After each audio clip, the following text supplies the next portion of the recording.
So I would like to just share with you two tensions that I have observed as I look at donors. So I've spent some time just trying to observe, what is the psychology of donors? What do they think about when they see us implementers approaching? So I think the first tension that I came to realize is that, okay, so they're very overloaded. They're very overloaded. So if you think about a global summit, a conference, and there's a donor presenting on screen, they're sharing about what they want. What is the first reaction when they step out of the podium? Is that there's 50 of us who are going to approach them. So, they're not short of ideas. There's many of us who are pitching to them. What they are really short of is clarity. So are we able to distinguish, are we able to help them as we pitch, distinguish that our proposals, our propositions, they are strong, they are evidence backed, this is our clear ask. So yes, we are navigating an increasingly fragmented funding space. But the real scarcity is not funding, because if a donor were to fund you, they would fund you. The real scarcity is how can we grab their attention? How can we ensure that what we are saying to them is memorable? How can we give them confidence that we are the correct people for them to go with? So that's the first tension that I'd like for us to introduce, so that we think about it even as we are pitching, even as we are presenting ourselves to donors, even as we are packaging our numbers, even as we are sharing our story. The second tension that I'd like to introduce is the trust deficit. So we've all probably heard about this, that donors don't fund good proposals, they fund people. So they really fund people who are credible. They fund people who can demonstrate that there is a predictable execution capacity. They fund evidence of follow through. So your proposal may be strong, but it may still struggle when we are still, the donor is still unclear about what is the delivery capability. Can you handle this? Once I share my investment with you, are you able to handle it? They are not able to see it from the evidence that you have provided to them. Or you're making claims, but these claims are not matched by a track record, by any evidence. You'd like to impact this number of people, but there is no track record that you have impacted a similar number or an even close number of people before. Or, I just have a great pitch. It's very polished, but it's not substantiated enough.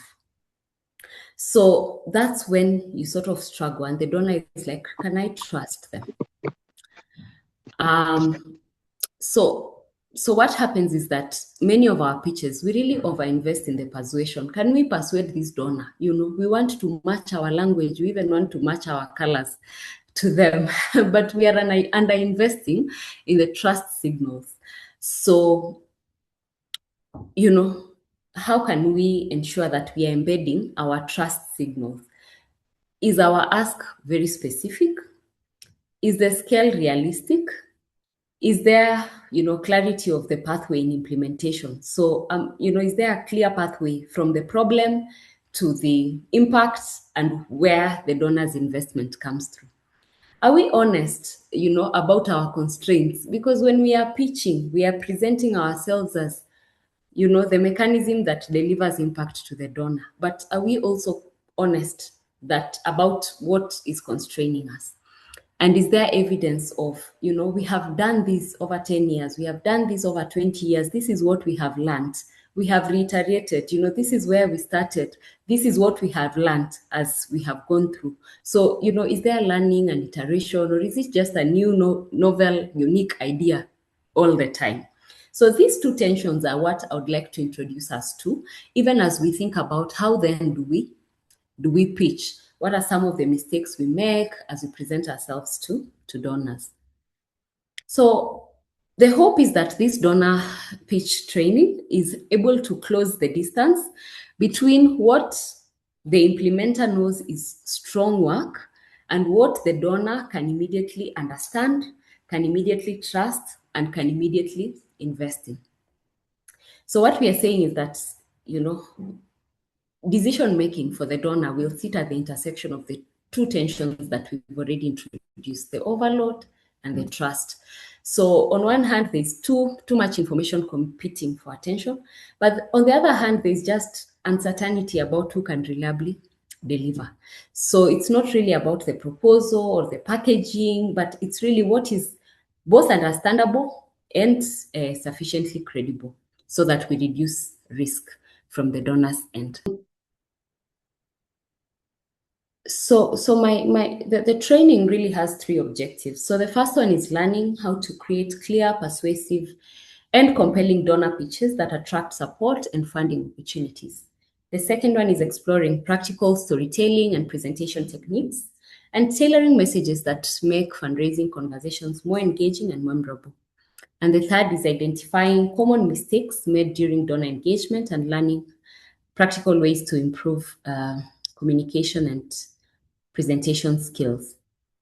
So the first one is around the architecture of pitching. What must a pitch do? Whether it is 30 minutes, an hour, whether it is a 45-second conversation on the elevator, the pitch must instantly be understandable. If it's not understandable, it will not be given any analytical thought as to whether funding will be given to it or not.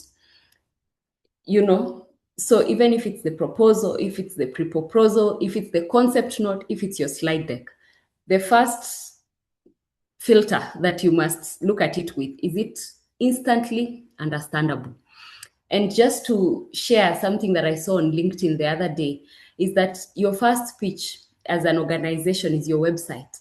So maybe your first assignment post this meeting is just go and look at your web, request someone else to look at your website, someone who does not know your ask, and check with them. Do they understand it? Because that is the first signal, they understand. The second one is around being strategic, but also being compelling. So the persuasion angle, am I able to bring this donor along as to what I'm trying to solve? Am I able to compel them? Am I able to persuade them to listen to me a little more? Will this pitch result into a second meeting? Will this pitch result into, a request for a concept note? Will this pitch result into, can we co-deliver something? Can we co-develop something? So, are we able to persuade this donor? Then also we must be credible under scrutiny, because the donor will obviously do their due diligence. So is what we are saying the truth? Is what we are saying what they will find when they come to look at our books? So think about your pitch as delivering 5 things. So does it say what the problem is? Does it say what is broken or what is urgent, and what is the consequence if we must not fix it? So here I'll stop and just give a number of examples. In any sector, whether you work in health, whether you work in education, whether you work in governance, whichever sector it is you work in, there are multiple things that are broken. There are multiple things that are fixed. So the donor is not looking to hear all the many issues that are in the sector. They are only looking to hear what is the problem that you are solving. So your problem must be framed very strategically. So in this cocktail of many issues, what is the one problem that you have identified in which, if the donor makes an investment of X number of dollars, the consequence will be that there is a shift in the sector? So being very clear about the problem that you're solving. And here, what we like to do as implementers is I go down, I write a nice background. This is my understanding of the many problems, okay? This is the context in which I operate. And then this is now, and then these are my 3 issues. If you are very clear about what is just the one problem that you're asking the donor to make an investment to, that would help clarify a lot. It will help your pitch to be instantly understandable. The second thing that the pitch must answer is, what is the strategic response? So what are you doing differently? So again, we must realize there are so many actors in this space. People who are solving similar issues, solving similar issues using similar techniques, solving similar issues using similar techniques, and getting different responses. So what makes you different? What differentiates you as the organization? What differentiates you? What is your vision in terms of solving that one problem? So what, how is what you're doing, matter? How does it matter? And then why should anyone, believe you? So here is where you attach some evidence. Here is where you articulate your numbers, just what we had said in the beginning. Here is where you present the outcome, that if I have been doing this for 3 years, if I have been doing this for 6 years, if I have been doing this for 8 years, this is what I have learned. And now, again, thinking about how we speak to our evidence, or we speak to our track record. The donor is looking for the impact, really. So we shouldn't speak at an activity level. So what is the outcome? So this is what we've been doing, but what is the outcome? That is what will move your pitch towards evidence. Also legitimacy, that you are registered, you're legitimate to work where you need to be legitimate. There was once, I think, a crisis of many briefcase NGOs. And so, are we credible, as institutions? But also, does community trust us? And what are the signals that show that communities trust us? And then what makes what we are saying we will implement real? But also, what will shift? If this works, if I invest 6 million USD into this proposal, into this architecture, into what you're saying is asking, what will shift? And then it also must state a very clear ask. So a vague ask creates a delayed decision. Often we go to NGOs and we say, we are just seeking support, to move from pilot to scale. But what is pilot to scale? Can we make a very precise ask, even as we lean towards the funding moment? So that is the first thing. And I'm also going to present scenarios where, there are pattern breaks when we try to pitch. So I will share all these slides, and I'm hoping that you can just engage with me even as I go through. I will share the slides so that you have them. But, when you make your ask, it helps the donor to make the decision. So you might feel like it is a bold move. Donors love boldness. You might feel like it is, strong, that my vision is so big. Some donors actually want to walk that vision with you. So make the ask. Do make the ask. So I'm also going to talk about, where this pattern breaks. The first mistake is that we confuse detail with clarity. So we think that if we really, give a lot of information, we are making a better pitch. But often what it does, it increases doubt. So try and ensure that your pitch is as clear as possible, even as you make it. It may seem bold. Practice it with a friend. Ensure that, when you say it, it is believable. Because you believe it, then the donor can believe in you. The second mistake is we start with the organization. And, we love our organizations. So there's a lot that we can say about our organizations. But, what the donor is trying to evaluate is, is this relevant? Is this aligned? So instead of, talking about the organization, how it works, there'll be a time for that.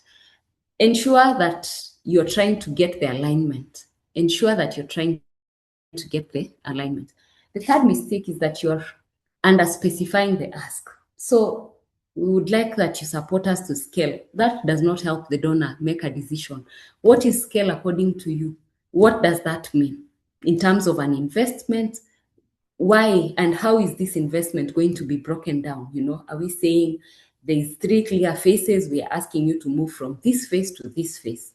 Then that helps. But, support to scale, what does that mean?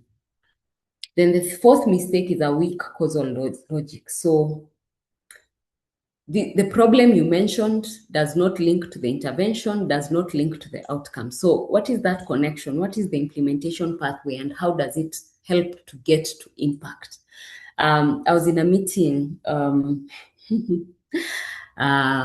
maybe 2 months ago, and we said, what we are requesting, is for trust-based philanthropy. And someone said, what we are asking for is that you help us meet our objectives. That the funder also has an objective, which is to ensure that the investment they're sharing is equal to the impact that they are seeking for. So help them to make that logic, help them to make it extremely clearly. And then overestimating, that narrative complexity tolerance. So you have a complex problems, and many problems are very complex. Unfortunately, one problem is linked to the other, is linked to the other, is linked to the other. But because the donor is overwhelmed by multiple requests that require constant, attention. Someone has shared a proposal, you have shared a 2-page concept note, someone has shared a 30-page, and they all have to go through this to sieve out what must be invested in. Make it as simple as possible. Yes, I know we deal with a lot of complexity, but simplify it without making it too simple. So because of the time pressure, the donor is not going to invest a lot of time trying to understand, how complex the issue is. Just try and simplify it for them, because they, try and simplify it so that it makes sense. So, because funding decisions are rarely made during the presentation, but they are strongly influenced by what is remembered from the presentation. We also want to think about, what does storytelling mean, to the donor. So our second objective is really around storytelling in donor pitching, and we've already spoken about this storytelling. But why do we tell these stories? I think the first thing, is really as a trust shortcut. When I'm meeting a donor, and I say, I work with young mothers who I'm trying to help them to go back to school. And this is a story of Jackie from Kajiado in Kenya. Or this is a story of Amina from Kilifi. It helps to bridge trust, because it shows the donor that I'm in touch with the ground, I'm in touch with the participants, I'm in touch with reality. But also, it also amplifies meaning. Sometimes it helps to explain what your implementation pathway is. If I say a story that this is what happened before the intervention, this is what happened during the intervention, this is what happened after the intervention, it helps to amplify meaning, and it's showing what works in your ecosystem. But the bigger one that I want us to go away with when we are thinking about telling a story to a donor is to anchor memory. Okay? Because we have said that the funding decision, it's not made when we do the presentation or when we write the proposal and share with them. If you share it with them, they'll read it once, perhaps. They need to remember it before, it can trigger an action. And the action we are hoping for is the funding decision. So remember this point around memory. Don't just tell a story. What is memorable about that story?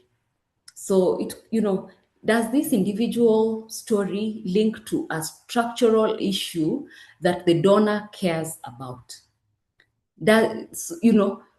How does it link to this big issue that the donor cares about?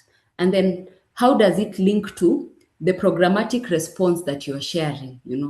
How can it help the donor remember you, remember your work?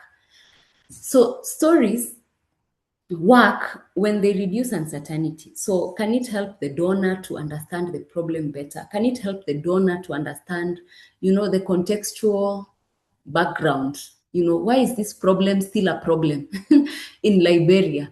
Why is this problem still a problem in Ghana? Can the story help the donor understand it? Can the story help to increase your own credibility? You've already talked about testimonials. So, that helps to increase your credibility. But also, can the story help to clarify urgency? Can it help to understand why this problem cannot wait?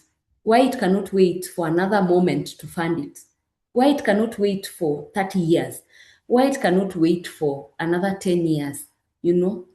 Um, but can it also help to, the donor to understand, what actually works?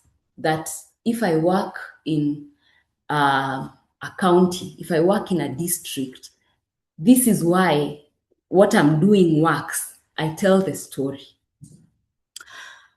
So the first mistake that we make when we are telling stories, because we already know what is working when we say the stories, a lot of, the numbers that we are measuring, that, there's impact on the ground. Sometimes we get into a meeting and there's just too many stories. And as I was writing this mistake number one down, I thought about, how the excitement of children sometimes. You tell a story and you forget it in the middle, and then you say, and then, it's a different story and a different story. For you, it makes a lot of sense, but for the donor, it confuses them a little. The second mistake, it's disconnected from the funding logic. So you can imagine how many nice stories these donors hear. So the so what of it, I've told this story, but so what? I need that link. What is the insight that the donor needs to pick from it? So the donor will really disengage if I tell you this story, but it doesn't show me how the investment decision will make a difference, Or we continue to use them as introductions instead of as the evidence. So the story should support the argument, it should not replace it. So what is the argument that I'm bringing to the table? This is the data that I'm coming with. This is a story of why it works. Then that is a fuller story than if I just share a story of a young girl that is not going to school. Or, what is the so what? What must the donor pick from your story? And this is why I keep asking you, is what they see on paper similar to what is happening on ground, similar to what they find when they open your finances, similar to what they find when they speak to some of your beneficiaries? Is your story coherent? Or are they going to pick different stories? The other thing that we find or we do that breaks the pattern is that you speak to multiple donors, but they hear different stories. So I've spoken to donor one, I've spoken to FCDO, I've told them this about our work. And because I want to also contextualize it for MasterCard Foundation, I shift it. I use MasterCard Foundation language, and this is what I tell them. And I speak to someone else, and this is what I tell them. But what I end up doing is confusing them because they don't know what exactly I do. So your story must be extremely coherent, that this is either my journey, or this is my intervention, or this is what is working. This is what I have learned is working, and this is why I have learned. Because over the past number of years that I have implemented this work, these are how many people I have impacted. These are some of the case studies that have come out of it. Your story must be very connected, and it must also reflect what you're saying on the ground, what numbers you are recording, because we also know that people fabricate numbers, and that is why sometimes donors do not trust us. We also know that sometimes people, duplicate pictures, that what we are saying is, all of these things happen. So when you're doing your storytelling in your pitching, think about what must the donor go away with. If I say this story, what am I hoping they take away from it? So never say a story if the key insight is not included. Never say a story if it's going to replace your argument. It should be the support to the argument. Never say a story if it's going to lessen your impact, because you're saying too many stories and confusing the donor. Never say a story if the so what is not going to come out clearly. I was just going to say that, data, the data, the hard numbers, the impact that we are having, that informs. The story that you come with, the human story, it persuades. But what the donor takes away is what gets funded. So your responsibility is not just what you say. Your responsibility is also, what do they take away? Do they have the meaning that I intended to convey? Is that what they are taking away from the conversation? Um, the third thing I was to speak about is common mistakes, but really I've spoken to them even as I've gone along.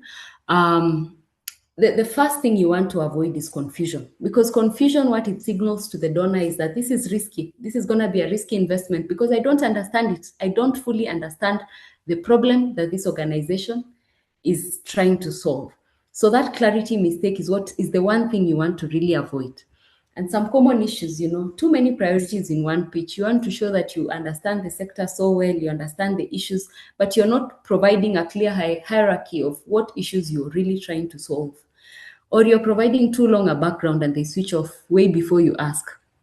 So your ask is weak, it's buried under a lot of explanation, but what it really creates in donors is just confusion.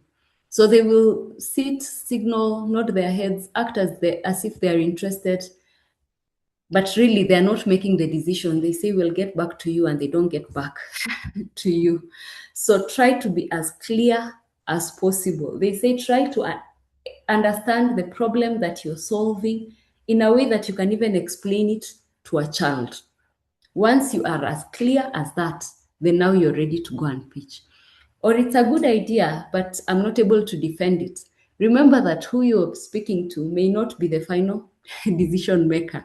So, sometimes all they'll report back is, I was not fully convinced, because they are not able to sufficiently defend your issue to their higher ups, to their superiors. So think about, some of the things that we sometimes do. We are overclaiming impact without an evidence trail. We claim that this intervention, it's going to solve climate change. Who said? Or what evidence are we bringing to the table when we are making our claims? Or there is no visible implementation pathway. So does the problem logically connect to your program intervention? Does it logically connect to impacts? So that if I am sharing with someone and asking them to defend it to someone else, I am able to, they are able to fully follow the logic. Or it's a generic statement of, we empower communities by doing what? So we must be extremely clear, even as we defend, as we present our ideas, so that they are able to fully defend it. Or we are not even, clearly sure how the change happens. So how does the change happen? What it creates in donors, is a question of, okay, this sounds good. I'm not fully sure who does the work. How do we know that it will scale? Don't create the doubt. Fully defend your argument. And then the other one is a decision mistake. So I don't know what to do with with this problem. So if a donor can't see the decision that they need to make, they're not going to make that decision. So when you say we seek support, what does support mean? What does it look like? In what shape or form is it coming? Is it support in thinking, because they can provide that support? Is it support in monetary terms, because they can provide that support? Is it support in sharing, with someone else? Is it an introduction? Please introduce us to this other person. What is your ask? Make sure it is as clear as possible. In fact, I wrote down an example of a very clear ask, and I'm going to read it to you shortly. It may sound very bold, but a donor would appreciate it, because they're able to very quickly tell you yes, or very quickly tell you no, or very quickly tell you this is how much we can support. If I say we are seeking for a 3-year partnership investment of $2.5 million to scale this intervention across 4 counties. So the donor already knows it's $2.5 million over 3 years, and they're able to think about it and say yes or no. So they're able to know what they're making a decision on. Or if there is no defined next step, what you must always push for is another meeting. What is the next step? We've had this conversation. Great. What are we expecting? What is the next step? Can we have another meeting in 2 weeks? When are we able to hear from you? When can we come back to you? Can we come back in 6 months? Push for the next step so that you know how to follow up, when to follow up, right? And then sometimes there's just no sense of urgency or the timing. My God, we are solving this problem. It might take 100 years to solve this problem. And therefore, there's no urgency on your side, and therefore no urgency on the donor side either. So what it does is that it's just polite disengagement. I'll say, let us get back to you, and then that is it. The proposal stagnates, and what I report on the implementation end is that I reached out to this donor and I didn't hear back. So these are some of the pitching misses, and I want us to very quickly, go to the how do we lean in to the moment? How do we embrace the moment? So define.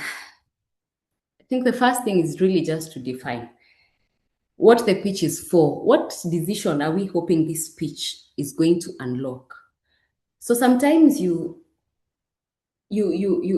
send something, but you have to start from what outcome am I asking for? What outcome am I seeking for?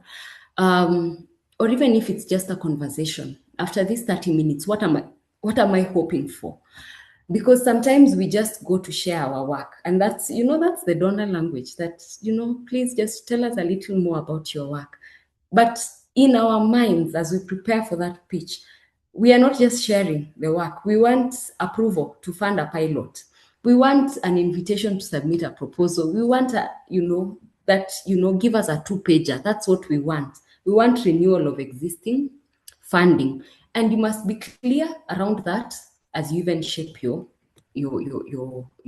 pitch. And then preload a lot of trust before you enter the room. Ensure that they can trust you. So clear communication in emails. So one of the failed pitches that I can think about is the donor said, meet me at the office. And then they said, oh, sorry, we can walk to this restaurant. And then they came back and said, meet me at the restaurant. So because you did not know, you decided to do the first thing, which was meet me at the office. By the time you're in the office, the donor has walked to the restaurant. They're not, you've wasted 20, 30 minutes before you even begin, and therefore they don't trust you. They don't trust you. So ensure you're clear to the T when you're doing the communication in your emails. If they ask for a 4-pager, don't send a 16-pager just to give them more information. Just be clear that what you're asking for is what they're asking for is what you're giving them. As you frame your concept notes, again, the things we discussed, is it clear? Does the problem seem clear? Is the implementation logic sound? How are we responding? Now we are moving from more transactional to more trust-based, but are we sounding like we can be trusted? Are we warm? Are we sounding like, and many of us leverage AI even as we put together our communication, but are we sounding like there's a human on the other side? How is your tone? Are you eager to hear back? Are you fearful? So your responsiveness, ensure that you're projecting some confidence, some level of confidence, so that they can believe you once you get into the room. How are we positioning ourselves in 1-pagers? And I want to add the website. How is our website positioning us? How is our social media positioning us? Are we consistent in how we are presenting ourselves? Our external communication, is it consistent throughout? Then obviously alignment with donor strategy. That's one of the signals of, okay, we are in alignment. So are we using some of their terms? Are we Are we showing that we understand what they're funding in this, phase of their work? Are we reading their 5-year, their 10-year plans? Are we in alignment, or are we just sharing our work? And then the other thing is around thinking about, what must the donor believe before they say yes to us? So, are they able to believe that the problem is urgent and real? I like that you said, Sofina, you do work on SDG 4. In education, we say there is a learning crisis. Is it urgent? Is it the crisis that was? Is the problem urgent? Is it real? Must I invest? What must the donor believe to say yes? Is my solution credible? My God, has it been tried anywhere else in the world? Because, there's nothing new under the sun. Can we say that it worked in India, and therefore, if we contextualize it, if we take this first 6 months to contextualize it in Africa and then implement it over 1.5 years, then in 3 years, we're able to say that this actually works. So, what speaks to the credibility of our solution? And then also, can our organization deliver?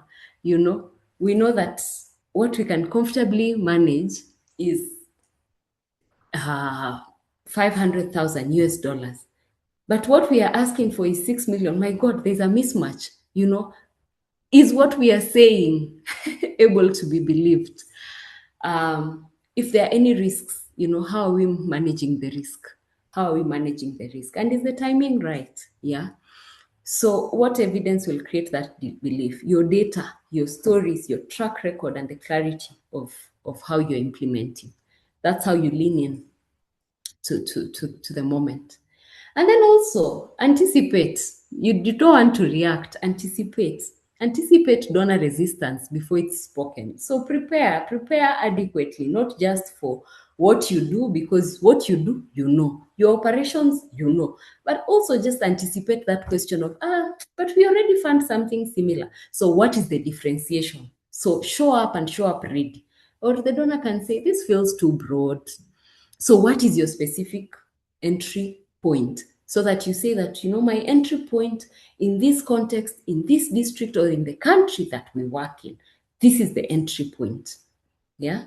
In Kenya, for example, we are navigating curriculum reforms. Now we are just getting into, senior school. So is that your entry point?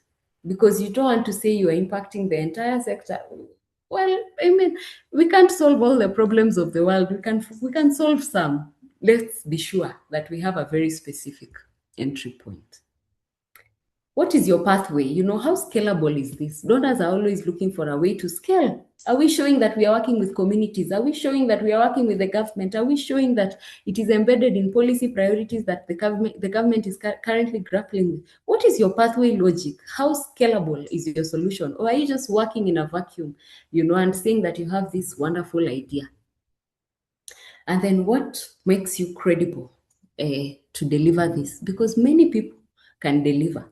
Many people can deliver the same things, but with different results. So what is your proof of concept? What is your proof structure? Lean into that funding moment and anticipate resistance so that you get ahead of it. Yeah, even before the donor thinks to ask, but you have already preempted it. Even before, you have thought about it, you have thought through it, you have pressure tested it, you have spoken to your board, they can speak to your credibility. You have shown up, and you have shown up ready. Well, I guess it's back to you, Sofina. My last slide, we've really preempted it as we've talked about what leaning in means. I think that just highlighting what you offer. We offer a lot of things, so we are not just asking, right? So in making our asks, in sharing with donors, let's highlight what we bring. What are we bringing with us? We are bringing this number of partnerships with community. We are bringing, some local ownership of an idea that is working. We are bringing, a means for policy integration. We struggle so much with policy implementation, but if my idea can assist to close a gap that many people are willing or are looking for a solution to, let's highlight it. Where you're able to co-finance, you have your own space. That, is something that you're bringing. So let's think about, what are we bringing in? Can we highlight that even as we make our ask, so that we are presenting, shared value between ourselves as implementers, as well as the donors that we are pitching to. Yeah, so I'll hand it back to you. I think we have just a minute to close, but I've thoroughly enjoyed getting to know a lot more from the Impact Direct family. Thank you so much for inviting me. We are also moving into our documentation. So those of us in the documentation stage, that will continue. But in our next training, we will be looking at the financial documents. So let's just look around that and prepare for that conversation, where we'll bring an expert to just help us look through. Because I think, Edith, you can agree with me, the documents that we submit. I think earlier someone spoke about the annual and the multi-annual plans, the strategic plans. They also play a very key role in the donors making a decision. So with that, I want to thank you all for your time, and goodbye.